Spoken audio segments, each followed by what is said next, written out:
আসসালামু আলাইকুম। রুদুস মিস্টাল কুকিং থেকে আপনাদের স্বাগতম। আমি বিক্রমপুর থেকে বলছি। সবাইকে আবারও রমজান মোবারক। কাছে এবং দূরে যে যেখানে আছেন আমার আপুরা, ভাইয়ারা, আন্টিরা, আশা করি আল্লাহর রহমতে ভালো আছেন, সুস্থ আছেন।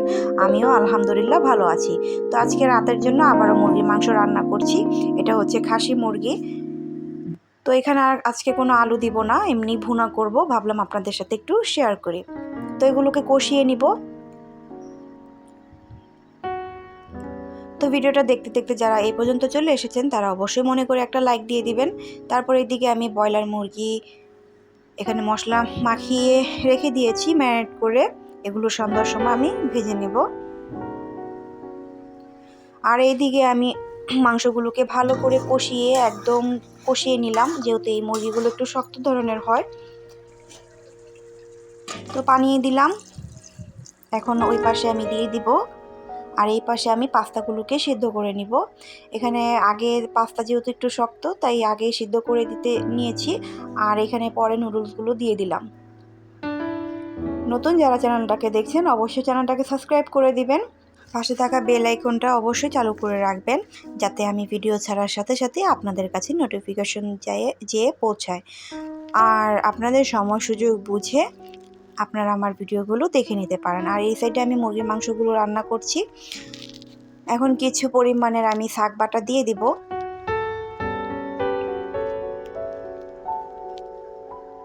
তো এগুলো হতে থাক, আর এই পাশে আমি নুডলসগুলো সিদ্ধ করে নিচ্ছি।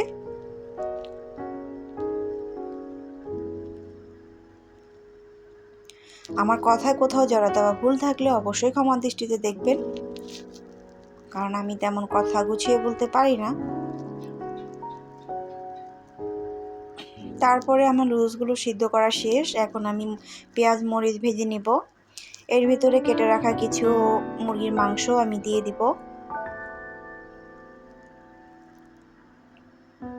আর আমার আপুদের আমি রান্না শেখাতে আসিনি, আমি জানি আমার আপুরা আরও সুন্দর সুন্দর রান্না জানে। আমি যখন যাই রান্না করি, আমি আপনাদের সাথে শেয়ার করি, আমার ভালো লাগে তাই। এখন আপনারা আমার একটা পরিবারের মতো হয়ে গিয়েছেন। আর যারা আমার ভিডিওগুলো দেখেন অবশ্যই তাদের ভিডিওগুলো আমি দেখব। আর যারা আমাকে সাবস্ক্রাইব করবেন অবশ্যই আমার পরিবারে এসে একটা মেসেজ দিয়ে যাবেন। আর স্প্যাম কমেন্ট করবেন না, স্প্যাম কমেন্ট করলে দুজনেরই ক্ষতি হয়।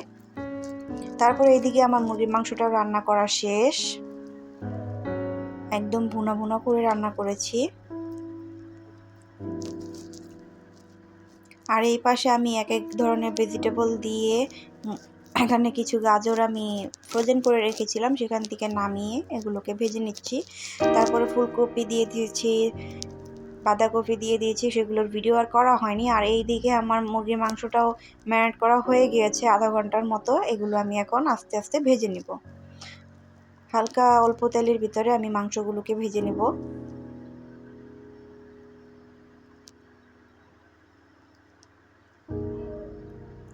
আজকে তেমন কোনো ভাজা পোড়া করব না, রেগুলার একঘেয়েমি খাবার খেতে ভালো লাগে না, আবার না করলেও ভালো লাগে না।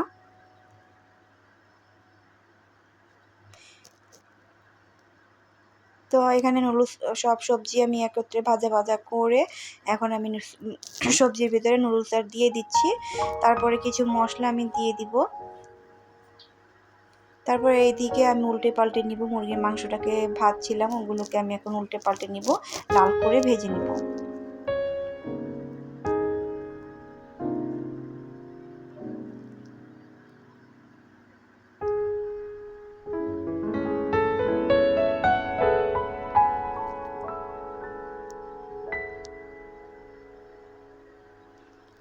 তারপরে এইদিকে আমার মেয়ে দই দিয়ে লাচ্ছি বানাবে। তো ব্লান্ডার ছিল, কিন্তু ব্লান্ডার নামাইনি। আর এইদিকে আমি কিছু ধনিয়া পাতা ফ্রোজেন করে রেখেছিলাম, এগুলো আমি এখন দিয়ে দিলাম। দিয়ে নেড়েচেড়ে নিয়ে নুডলসটা রান্না করে হয়ে গেছে। আর এইদিকে আমার মেয়ে লাচ্ছি বানাচ্ছিল। তো ব্লান্ডার দিয়ে করিনি, ঘুটনি দিয়ে, ডাল ঘুটনি দিয়ে এরকম করে লাচ্ছি বানিয়ে নিচ্ছিলাম। তো আমার মুরগির মাংসগুলো ভাজা হয়ে গিয়েছে, এরকম লাল লাল করে ভেজে নিয়েছি। আর এইদিকে কিছু তরমুজ আর কিছু বাঙ্গি, এই তো তারপরে বললাম না, ভাজা পোড়া না করলেও ভালো লাগে না। তো কিছু এখানে কালকে মাখিয়ে রেখেছিলাম ডাল, ওগুলোকে কয়েকটা পোড়া ভেজে নিচ্ছিলাম পেঁয়াজু।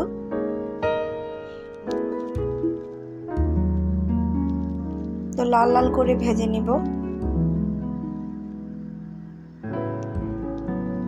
তো আজকের ভিডিওটা এই পর্যন্ত। সবাই ভালো থাকবেন, সুস্থ থাকবেন। আল্লাহ হাফেজ।